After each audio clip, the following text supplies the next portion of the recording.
Good evening, viewers and listeners. Welcome once again to the program Serving the People, brought to you by the Democratic Republican Party. I'm your host, Mrs. Anissa Batiste. Please let us start with a word of prayer. Dear Father in heaven, please bless me as I speak the truth to the people of St. Vincent and the Grenadines.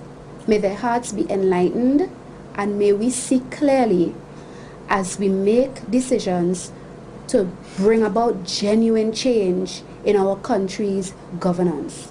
Bless our people with hope, courage, and strength to stand for what is right, with no compromising with evil and wrong, that we may have a changed situation in our governance and that we may have an opportunity to develop as a country. These mercies I ask in Jesus' name. Amen. And now, dear viewers, let me remind you that if you wish to contact me at this program, the number on your screen is what you have to call. It is 528-1015. That's 528-1015. Now, in this evening's program, I want us to talk about political hypocrisy exposed. Political hypocrisy exposed. Let us reason together, Vincentians. Most of us, if not all of us, recognize that in St. Vincent and the Grenadines today, we need genuine change in the political governance and direction of our country. Many have expressed their frustrations and their disappointments with the way things are being done under the ULP administration in our country. The NDP, which is the major opposition party, claims to be the one that will bring change for us. They promise better things. They promise that things will be better and that they will bring change and that they are the change that you need. Yet when we look at what is happening currently, and when the DRP looks and listens to the speeches, the things that come out of the mouth of the representatives of the New Democratic Party, we are saying to you, we find that they are only paying lip service to this idea of being able to bring change and a better situation than what currently exists under the ULP administration. And we want to look specifically at the issue of victimization to address this. We are not just making a claim that is not founded on good grounds. We believe that victimization is wrong, but we have a philosophical thinking and rationale for why we stand against victimization. In other words, we do not just stand against victimization because it sounds nice and because it is politically advantageous for us to take a stance against it in words. We believe that all human beings, all Vincentians, every single one of you, regardless of the surname you bear, regardless of the village you come from, regardless of who is your uncle or your auntie or your father or your mother, regardless of your age, regardless of your gender, whether you are male or female, regardless of your height and status in society, whether you are a very poor man or a well-off person, we believe that every single Vincentian was created by God in heaven with inalienable rights and freedoms. And when we say our rights and freedoms are inalienable, we mean they are God-given. They were given to you naturally when you were born. And as a result of this, every single Vincentian is equal in the eyes of God and under law.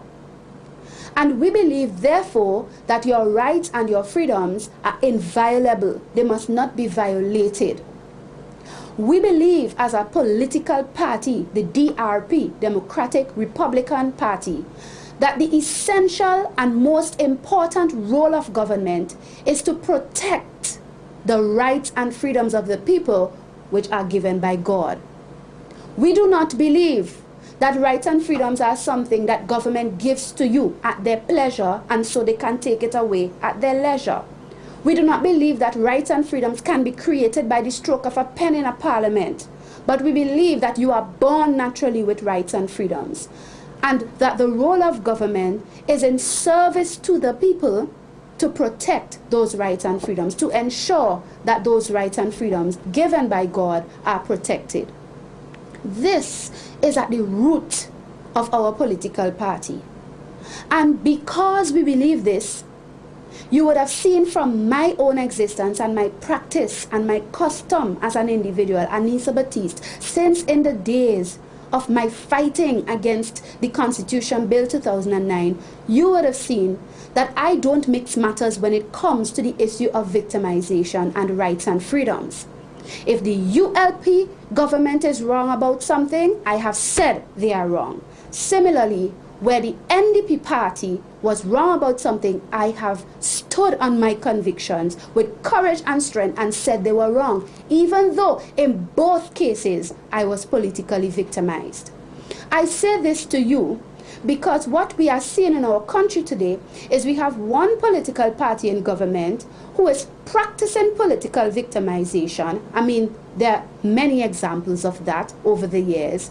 But we have another political party who claims to be better for you and who cries out in lips about the political victimization, but in practice, they have practiced the same political victimization against their very own people while they are yet in opposition. I want you to listen to this very first clip of the Honorable Arnim Eustace, leader of the opposition in the House of Parliament and president of the New Democratic Party, the major opposition party in the country. Listen to Mr. Arnim Eustace commenting on the issue concerning the Port Police officers, who at the time when he was commenting, there was talk in the air about them losing their jobs. We know at this stage of this program that the government has pronounced on that, and the Prime Minister has in fact indicated that they will be disbanding the Port Police and putting regular police there. We're not really going into the details of that right now, but I want you to listen to the comments from the Honorable Arnim Eustace, leader of the opposition, as he laments the situation of the Port Police officer. Listen very carefully to the words that he uses concerning their plight and their situation, and then let us reason together afterwards about the behavior of the opposition. Listen carefully. The other matter I wanted to mention this morning, I was looking at some of the newspapers over the weekend, and I noticed a write-up on the matter of the Port Police. Yeah. And it seems to me that if I'm reading the matter correctly, that all of those persons could soon lose their jobs. They mentioned some 85 people being involved, some temporary and some permanent. I think about 16 or 17 are temporary and the rest permanent. I understand one of the proposals, I don't know if it's accepted yet, is that they should, the port security should now come under the Commissioner of Police. Yeah. And therefore the Port Police will be under his command and will have to reapply because they went on a sick out. What are we talking about here? People have a right, if there's a grievance, to protest their grievance. Some of them stayed away from one shift. Others did not stay away at all. You tell me now that there's a likelihood that all of them could lose their jobs. Because I don't know whether the qualifications for the police are higher than that for the Port Police. I assume there's a level of training and so on that the average policeman gets that the Port Police might not be having. So the qualifications for entry may not be at the level, and may be higher than the level of the Port Police. But the point is here, 85 people's jobs being endangered. Why we have to get into all of that? We should deal with the problem that they've raised. That's right. Not punish them because they raised a legitimate problem that they face. In a democracy, they have rights too. You know, we just seem to be going down in a bottomless pit of victimization and undue pressure on citizens of this country because they may have taken some action that the government may not like. They have rights. And you're watching the development of that, because you can easily see through all that is written in the papers. Yep. The real purpose is to punish them because they spoke out. because they demonstrated what they have to demonstrate. We can't live like this, you know. Our country can't develop when people don't have the freedom. It seems like you don't have the freedom to even think. Oh, gone. It is really ridiculous. You're going to tell me that it's possible that 85 people could lose their employment because of that? With the hardship already in this country? Some of whom may have mortgages or loans. Some of them struggling to keep their families together on a financial basis. You want to add 85 to that? I don't understand it. Somebody is losing their head in the management of this country. I'm asking the port authority and the government to look at this matter very, very carefully. There are consequences for that kind of action. Yes, dear viewers, dear listeners, did you hear the opposition leader? Let me remind you of some of the things he said. He says, for example, people have a right, if they have a grievance, to protest their grievance. He talks about the need to deal with the problem they raise and not punish them because they raise the problem. He says, for example, because they take action against the government or action the government did not like. So he refers to their situation as being as a result of the fact that they took action that the government did not like. He talks about how the real purpose is to punish them because they speak out. Mr. Eustace also says, it seems like you don't have the freedom to even think in this country. And then he laments that some of them may have mortgages or loans. Think of the consequences to them. And he says somebody is losing their head. Did you hear those words? Yes, my dear people. Now, I cannot, in all good conscience, not come to you and remind you that the same Arnim Eustace who is speaking those words concerning the plight of the Port Police officers is the same Arnim Eustace that fired Anissa Batiste from the NDP for speaking out, for airing her grievance internally in the party by writing a letter to him and the other members of the committee who were present when the issue was being discussed. The same Anissa Batiste, who it seemed didn't even have the freedom to think, because when she expressed her convictions, she was fired from her job as a senator. The same Anissa Batiste, who clearly in writing the letter and expressing her grievances, took an action that the opposition party did not like, and clearly Mr. Eustace did not like it, and for which she was punished or persecuted, because he's saying that the Port Police people, if they raise an issue, deal with the problem they raise, not punish them because they raise it. This is the same man speaking. My dear people, this is nothing short of hypocrisy.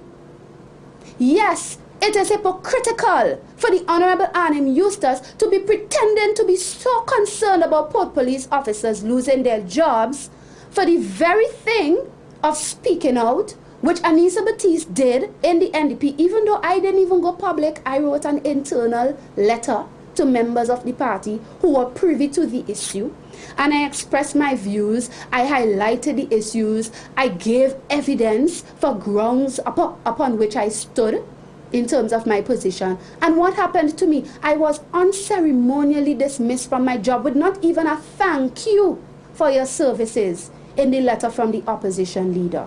I was merely given a letter, a cover letter from his office saying, please see the letter attached, and the letter attached was from His Excellency the Governor General, who, the Governor General, thanked me for my service to the country in the Parliament. Not even Arnim Eustace, my previous boss, had the decency in letter or in a phone call or in a meeting to say to me, thank you, Anissa Batiste, for your hard work for the NDP, for all that you did, for the praise that you brought to us with your programs and the different efforts you did outside that caused the people to see that the NDP was doing well, for your contribution in the parliament.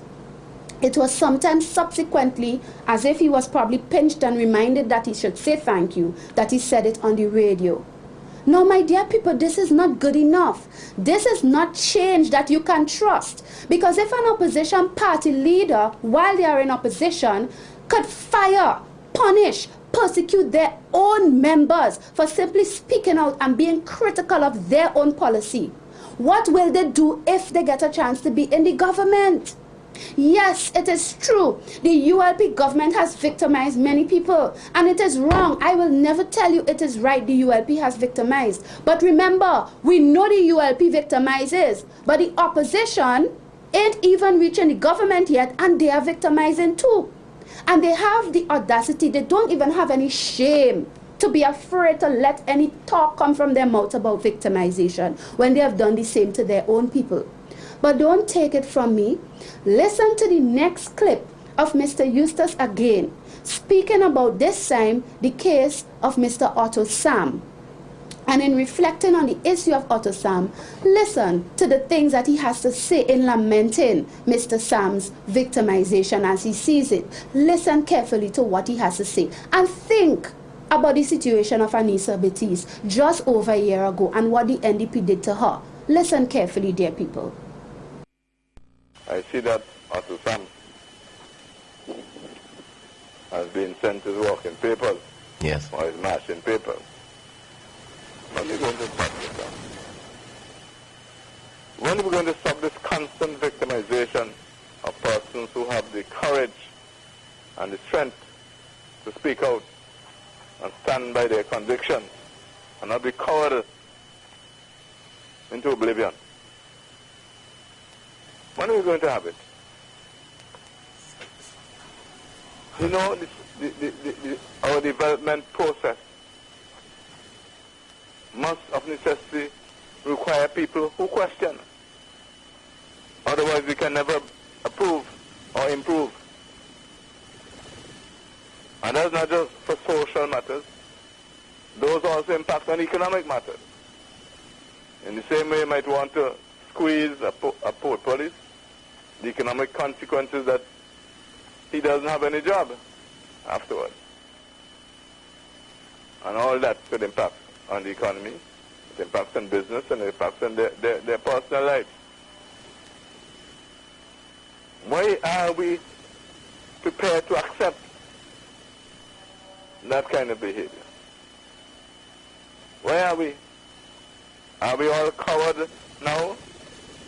Cowered into a position where we don't want to even speak? When I say coward, I mean coward. C-O-W-E-R-E-D.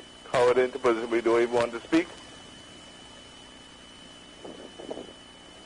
You know, these things really must bother us as a nation.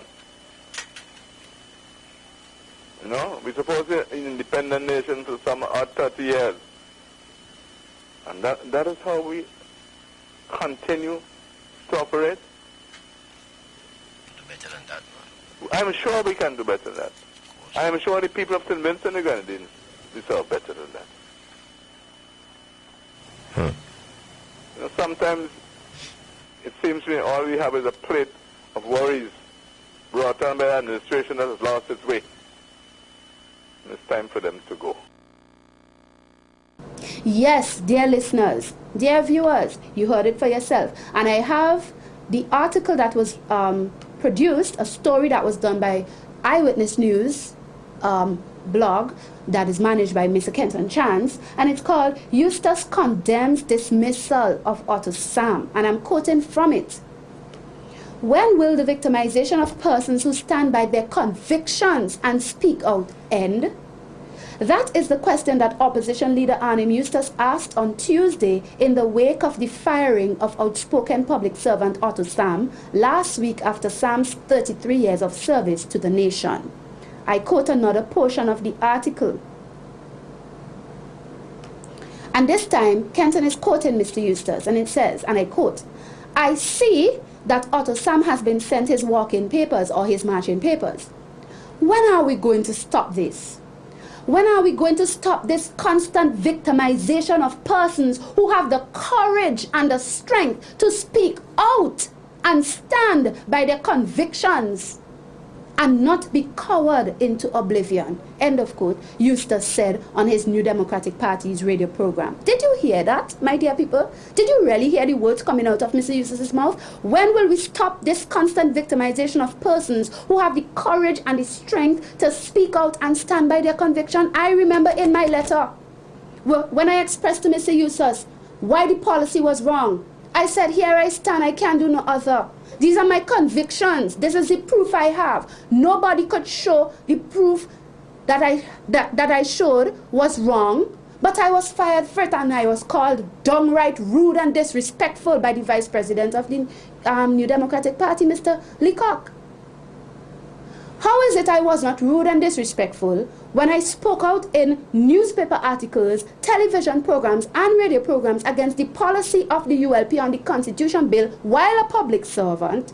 But you didn't find me rude and disrespectful then, because why? I was telling people to vote no, and you liked that because it was politically advantageous for you.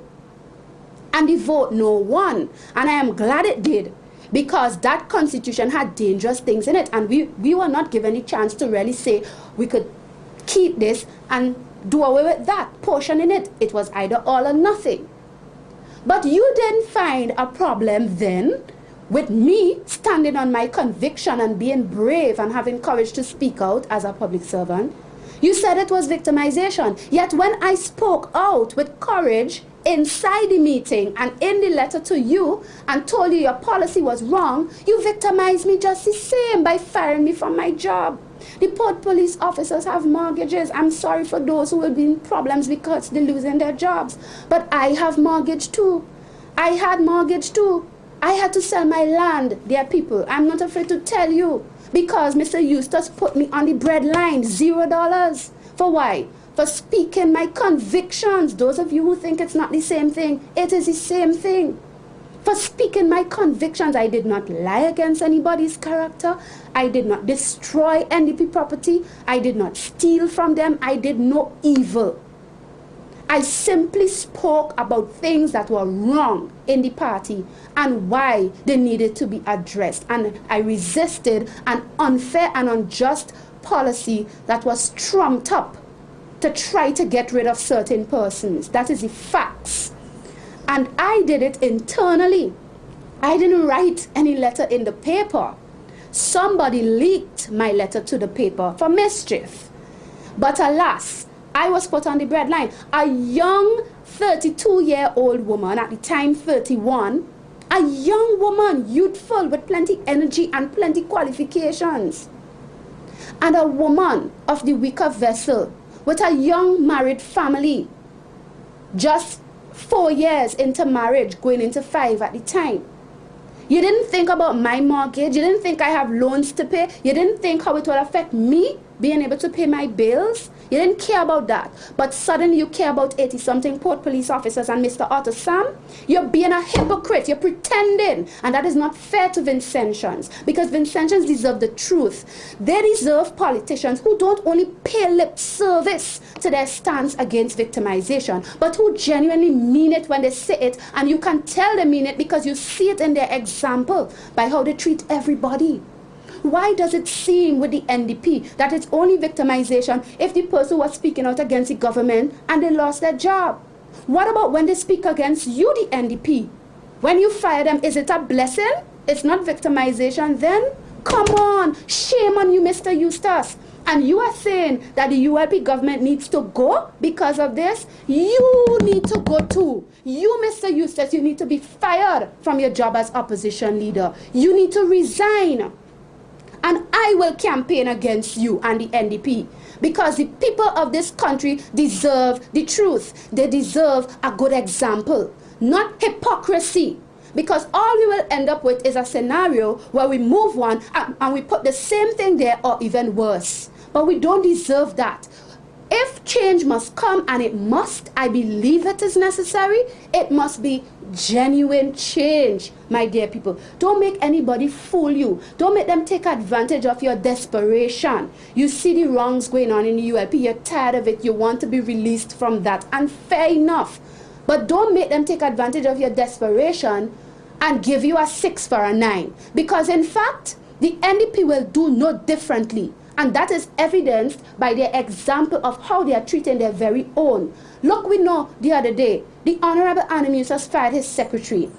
I don't know all the details of why she was fired, but so unceremoniously, a letter that doesn't even say thank you for your service. After 12 years, for goodness sake, a young woman of 37 years old with 2 teenage children and a husband and mortgage and everything.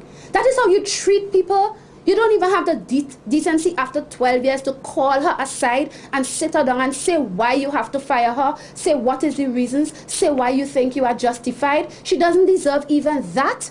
I know she did at least some things right. I was there with you. You told me of times when she helped you with things. Why treat the woman like she is like nothing? Why?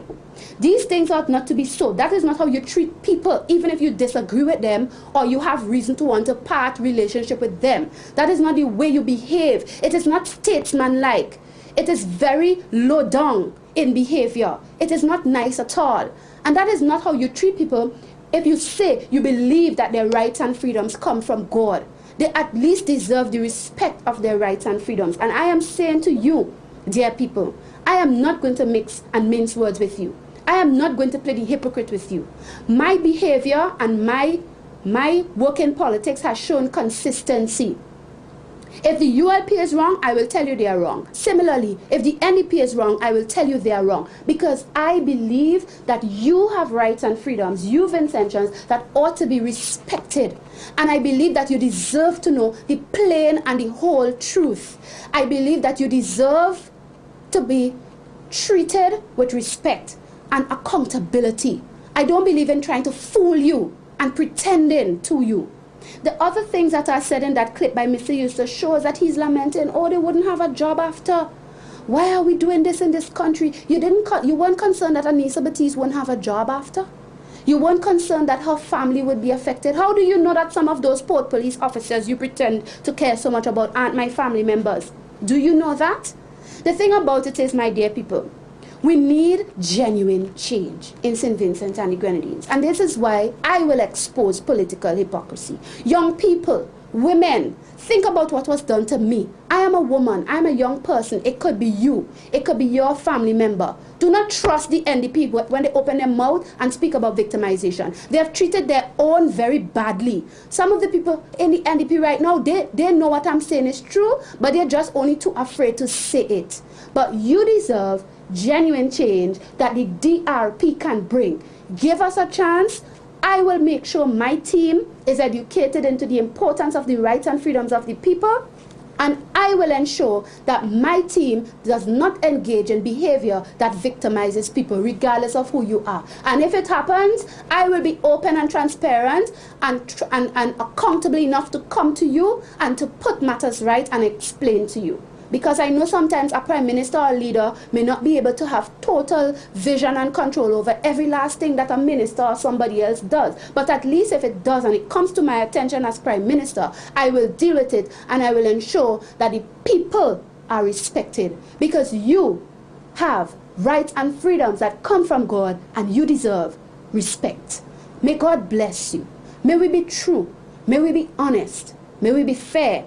May we do what is right. That we would have change, but not just change, genuine, true, and meaningful change in St. Vincent and the Grenadines before it is too late. May God bless you until our next program called 528-1015. That's 528-1015. Amen.